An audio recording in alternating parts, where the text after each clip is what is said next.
Hi, I'm Harry Dewulf, and this is tonight's Piece to Camera.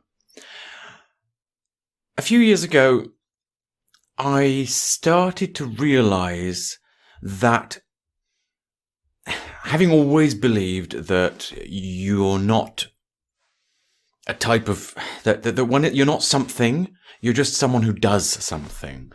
And I worked for a number of years telling people that I was a content editor, which I suppose still am, which is to say that I take people's books, early drafts of their books, and I go through them and I work out how to make improvements to them. I work out what the author needs to learn to do in order to make improvements themselves. I look for missed opportunities. I look for anything that might be going amiss or anything that might otherwise be affecting adversely the reader's experience or enjoyment of the story, and also ultimately looking for what the story seems to be trying to be, and then in some way trying to convey that to the author. And so I had started to get into the habit of saying to people, as well as saying to myself, "Oh, I am a content editor, I am a literary editor, etc." But I began to realize that more of my time was being spent teaching authors to write better than was being spent improving their manuscripts. And I guess the realization that I came to is that if I am something, rather than simply I do something, if I am something, it is an educator. Now, as I mentioned in my end of year message, I've been doing new stuff. I've been teaching English to adults here in France, because knowing some English gives you a much better chance of getting a job or getting a better job. And that is an activity that I find extremely rewarding. It takes up about, I guess at the moment it's taking up about a day, maybe 2 days a week. And that's great. It actually makes me feel good about myself. And doing it makes me feel good as well. Which I suppose is a little bit, it's more, I come away from it with, let's say I come away from it with a buzz. It gives me a buzz to do it. Thinking about education is nothing new to me, though. I think a lot about education, and I worry a lot about education. I have 2 children. One of them is at university at the moment. The other one is still in school. And I worry a great deal, in fact, about everyone who is getting a so-called education at the moment. Because I think that there is a fundamental flaw. Ooh, okay, I'm going to go around the houses to get to explaining my point here. Quite a few years ago now, maybe as much as 10 years ago, I wrote a short opinion piece called Zombie Zeitgeist.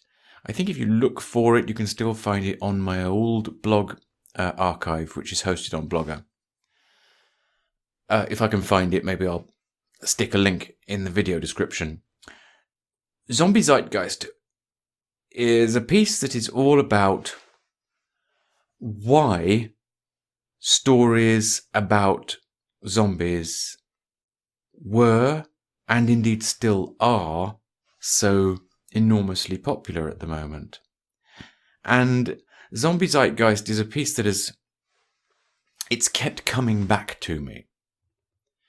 And the reason that it has kept coming back to me has something to do with the, let's say, the gulf between the way people think education ought to work and the way that it really works. And whereas Zombie Zeitgeist talks about a kind of a dual wish fulfillment, part of it is very simply that empty world ideal. In other words, the wish that the world were not such a crowded place. But it's a little bit more complicated than that, because it also includes this sense that we often have that there are so many people that there are so many people in our daily lives that it's impossible for us to get to know people in depth the way that we feel it's natural to do. And so we create a limit, and we know each other. We know an awful lot of the people in our daily lives in only a very shallow way. And I think that's one of the things that worlds filled with flesh-eating zombies, I think that's one of the things that they symbolize. But another of the things that they symbolize is, in fact, the way that we fear being viewed by others, and also that we fear being viewed by the state. A very common feature in zombie stories is that the zombies arise as a result of experimentation on the general population by the state. And I don't think that it's for nothing that we share this fear, that we don't know other people enough, that other people seem like a mass of zombies to us, but also that we are seen by others as a mass of zombies, and in particular by those in positions of power. The other side of zombies that ties very nicely into this is the fact that the other wish fulfillment in zombie stories is this idea of survival. That a small group of people eke out an existence in a hostile world. Because I think that part of that is, we would like to have the world to ourselves. The other part of it, though, is that we do feel isolated. Because there are so many people that we can't get to know in our daily lives, we end up with only a very limited group of people, not a natural number of people in our daily lives that are people that we know well. I'm just gonna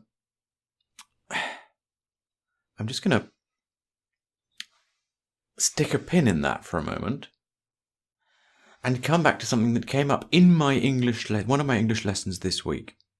We were talking about how you learn language, and in particular about how infants learn language. And I was about to say a moment ago that what everyone has a tendency to think, is that we learn stuff because we see it being demonstrated, and then we try to imitate what's being demonstrated. And I think the reason why we think that that's how we learn is because it seems so logical. We are very visual creatures, and so we think that we can observe and imitate, and that that's how we learn. But that's not actually how infants learn their mother tongue. You may already be familiar with the idea, particularly if you study the way that language is learnt, or if you're otherwise interested in language. You may be familiar with the idea that infants can hear all the possible vowel sounds in every possible language. They can hear all the possible consonants in every possible language. And that, in fact, what the auditory system does as the infant learns its parent's language, the auditory system actually gets rid of the ability to hear sounds that the infant doesn't hear. But learning language isn't just about hearing. Learning language is also about making sounds with your mouth. And so the infant has to learn to do that as well. And that's about motor control. It's about breathing control. Those are not things that you can see happening. You can see the consequences. You can see the lips moving. You can hear the consequences. You can hear the sounds that we form. But you can't observe fine motor control of the jaw, mouth, lips, and tongue. You can't observe the control of breathing and the control of the larynx. You can only hear it. So what infants do in order to learn it is they produce a lot of sounds at random. They produce large quantities of random sound. And the way that they learn the difference between a random sound and a word is not because they hear a word and try to imitate it. It's because they make a sound and shortly afterwards they hear a similar sound. This has the consequence of giving the infant the impression of having communicated something, of having in fact influenced the world around them. They make a noise, someone else repeats it, and they think, they obviously don't consciously think this, but what the brain does is the brain goes, what I did caused that. I better do it again. And so then you get this cycle of creation and repetition. And when we do baby talk with babies, that is most effective at teaching them language if parents imitate the child. Baby makes some sounds, you imitate them. That will encourage the baby to continue to produce more sounds.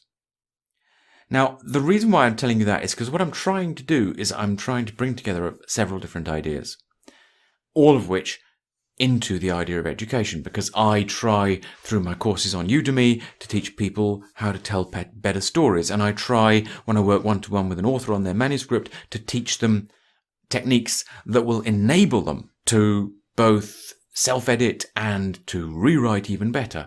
And when I'm teaching English in the classroom, what I'm not doing is I'm not teaching syntax and grammar and vocabulary. Fortunately, there are other teachers who can do that. What I am teaching is I'm teaching people how to hear sounds and how to produce them. And I do that by getting them to make noises. I do that by getting them to make all sorts of noises. I have little wall charts, there are symbols that correspond to sounds and so on, because what I'm trying to trigger is that same sensation. And so the other thing that they get is they get an awful lot of feedback from me. But I don't say to them, well done, when they produce the sound really well. I say to them, well done when they produce a sound. I make a sound, they make a sound, I make it again, I tell them, well done. This is because I can see that this is how it works. And this is because I can see that this is how they make progress rapidly. And when you're learning a language, to make progress rapidly, what you have to do, even if you want to learn to write it well, if you want to learn lists of vocabulary, you want to memorize ideas, what you have to do is you have to learn to hear and make the sounds that correspond to that language, even if you don't understand them. So I had to do a little bit of an edit because there was a lot of noise going on in the background. I'm sure you heard some of it, the doorbell and the dog. The dog is still barking. Don't know if you can hear her. What I was coming to is that there is a fundamental problem in mass education. That fundamental problem fails to take account of two things. It fails to take account of how we really learn stuff. The way that we really learn stuff is through the fact that our brain has been convinced that we need to learn it. Now, there's lots of different ways that that can happen, because lots of different things, as you may well have noticed yourself, motivate us to learn things. So the one point is the motivation, and we are motivated to learn some things more than others, and different people are motivated to learn some things more than others. The other point... Can you keep it down, please?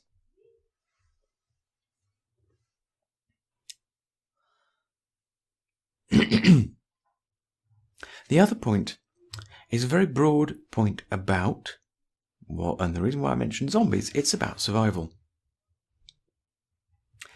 It is said by the anthropologists that the optimum size of a human community for survival purposes is somewhere between 150 and 200 people. Indeed, there is evidence that our brains... Bloody hell.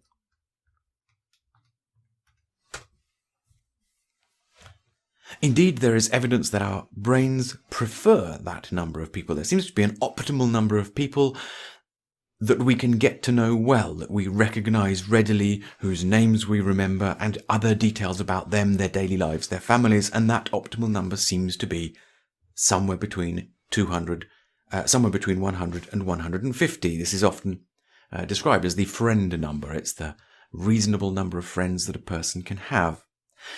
But what makes that community of 200 people thrive is the fact that they don't all do the same job. All of those people do different things. And in fact, survival depends on diversity. Survival depends on the fact that a community of 200 people has within it, even if a very small number, but a number of people who can deal with any situation. Now, I don't mean single individuals who can deal with all situations. What I mean is that the group can deal with any situation because within it there is sufficient diversity, that there are enough different kinds of people with different kinds of knowledge, different kinds of experience. And so what is natural for human beings is in fact for us to diversify, and to diversify young. What is natural, therefore, is not what is delivered in universal education, which is this absolute dogmatic requirement that every child learn the same basic set of skills in the same way. The defect of this is that it makes us less able to survive, but this also ties back into what I was talking about at the end of last year about art. Because there are certain forms of human skill that in order to acquire mastery, you have to start very young. One of those, probably historically the best known, is carpentry. Basic structural carpentry is pretty straightforward, but when it comes to building really complex structures that will stand the test of time and decorating them,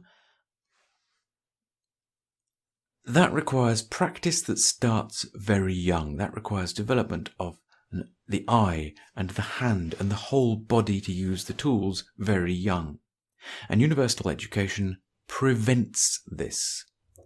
It in fact prevents us from having skills that they're never commonplace, but they were well known 200, 300 years ago. And now they are practically unknown. So in summary, in this piece to camera, because it's already run on longer than I wanted to, and as I'm sure you can imagine, I could talk on about this for ages and ages. In summary, I worry about the education that we are giving to our children, the education that we are giving to everyone, because it doesn't take into account not merely our instinct to specialize, to diversify, but the absolute survival necessity of this. And in fact, the first state that introduces universal education that is based on enhancing diversity in education is going to gain an absolutely massive competitive advantage over everyone else, if that's really what you want to do. Maybe I will see you on my other channel as well, because I am shooting some answer later this evening also. So catch you later, or catch you next time. Thanks for watching.